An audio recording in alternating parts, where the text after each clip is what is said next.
Fala galera que está se preparando para a prova de exame de ordem.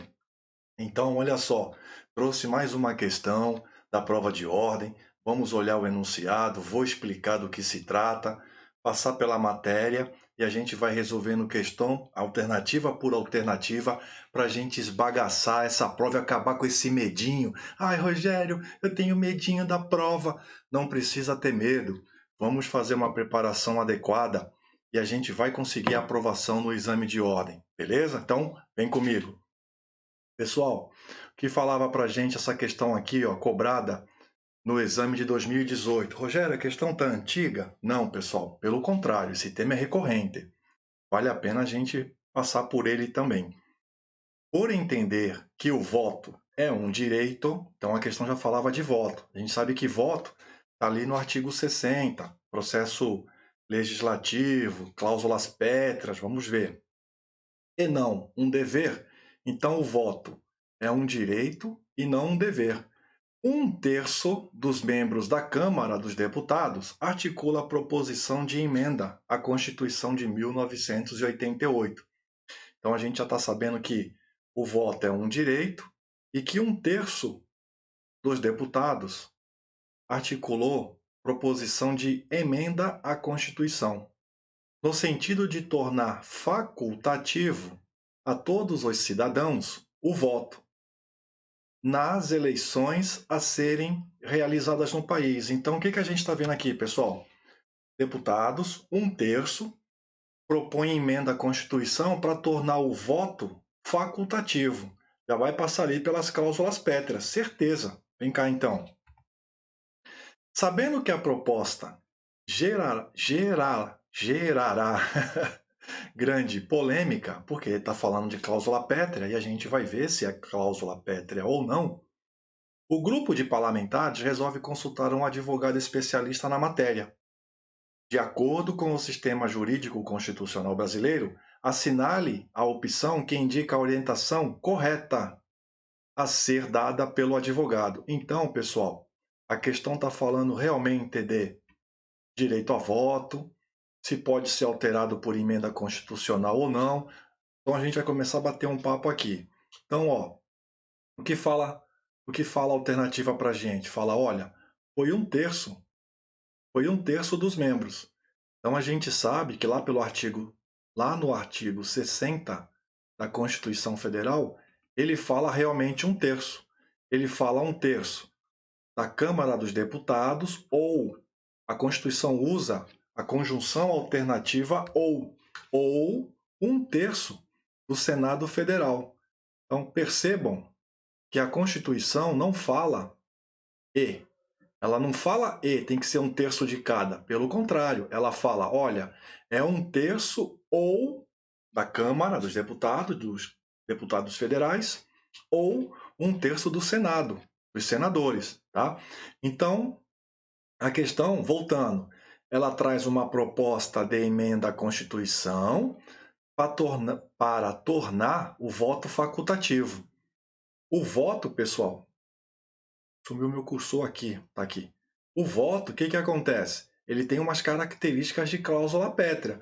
Diz o artigo 60, o voto tem que ser universal, é uma característica de cláusula pétrea, ele tem que ser periódico, o voto tem que ser periódico, ele tem que ser também secreto e ele tem que ser direto. Essas são as características de cláusula pétrea do voto. Então, olha só, diz a Constituição, o voto tem como cláusulas, como características de cláusulas pétreas, universal, periódico, secreto e direto.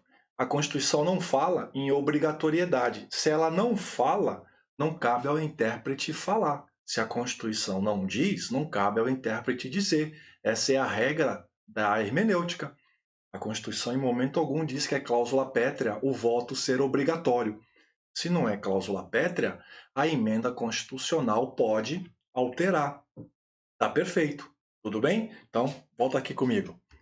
Então, a questão, quando ela trata que o voto é facultativo, a questão ela está correta. Ela fala, olha, o voto Pode ser facultativo? Pode, porque nós vimos que cláusulas pétreas é a universalidade, periodicidade, ser secreto e ser direto.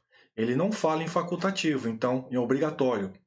Então, se ele não fala, o voto pode sim tornar facultativo, desde que seja por alteração de emenda constitucional, tá? E a gente viu também que o quórum foi respeitado.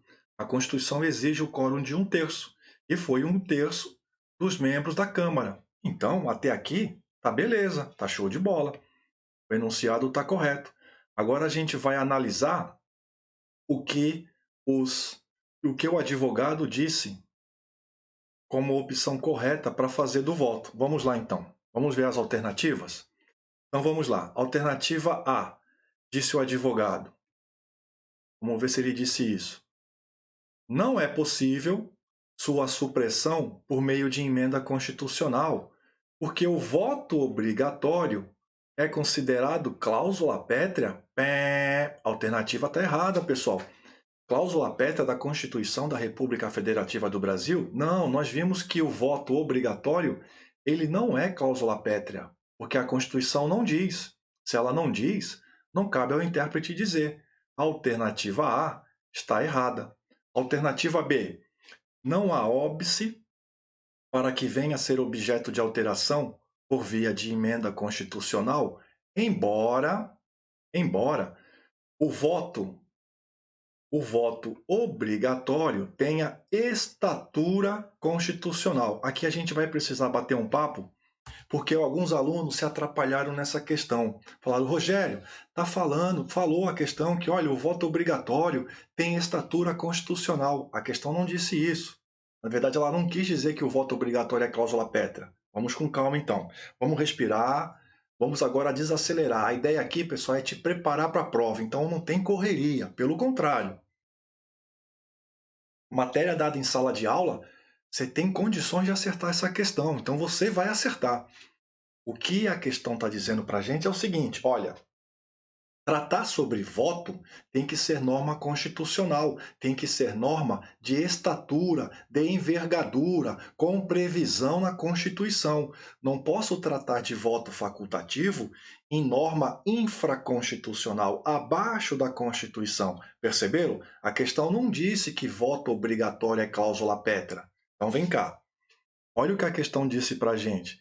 Ela falou que o voto obrigatório, ele tem estatura constitucional, ou seja, ele tem que ser previsto em Constituição Federal.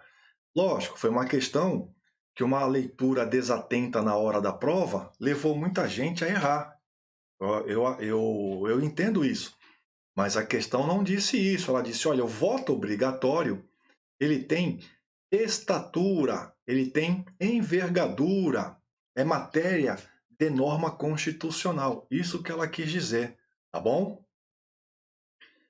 Se eu não fui claro aqui, pessoal, eu fico preocupado. Vem cá então. Ó, se eu não fui claro, manda um comentário, manda no privado. Rogério, tu é chato até no YouTube? Sou, pessoal. Quero que você chegue bem para fazer a prova do exame de ordem e acabe com a prova, acerta essa questão e vem para casa aprovado para a segunda fase.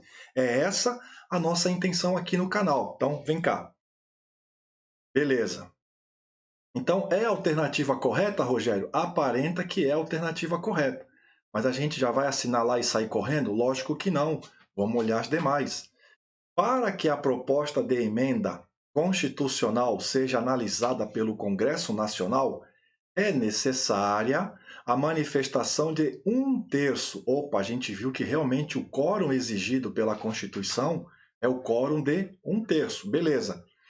De ambas as casas? Não. De ambas, não. Lembra que eu frisei? A Constituição fala ou seja, é 1/3 da Câmara ou 1/3 do Senado. Não é necessária ambas as casas. Então, a alternativa C está equivocada. Em que pese, pessoal, ela trouxe o quórum correto, mas veio aqui essa maldade do examinador, dizendo que era necessário era necessária a participação de ambas as casas. Não, está errado. Alternativa D. A emenda sendo aprovada pelo Congresso Nacional, somente, ó, quando vem somente em prova, já tem que abrir o olho. Somente será promulgada após a devida sanção presidencial? Não. Sanção presidencial e emenda constitucional? Pé, alternativa equivocada. Vem aqui. O presidente da República, em que pese ele tenha iniciativa para a emenda constitucional, para a proposta de emenda constitucional, que é a nossa PEC, ele não pode sancionar ou vetar projeto de emenda constitucional, ele não participa dessa fase final. Fica claro isso. Proposta de emenda constitucional não tem sanção ou veto presidencial. Ó, saindo um rap aí já. Proposta de emenda constitucional não tem sanção ou veto presidencial, beleza? Aí vem a cereja do bolo. Rogério, eu não gosto de cereja. Põe um moranguinho, mas presta atenção. E a proposta de emenda constitucional, ela é promulgada pelas casas da Câmara dos Deputados e do Senado Federal. Desculpem, das mesas da Câmara dos Deputados e do Senado Federal. Ela não é promulgada pela mesa do Congresso. Vem cá. Então, para não ficar com dúvida. A emenda constitucional, ela é promulgada, aqui é um plus, tá? Para a gente, pelas mesas da Câmara dos Deputados e mesa do Senado Federal. Ela não é promulgada pela mesa, vai sair aqui, peraí, vai ficar feio, né?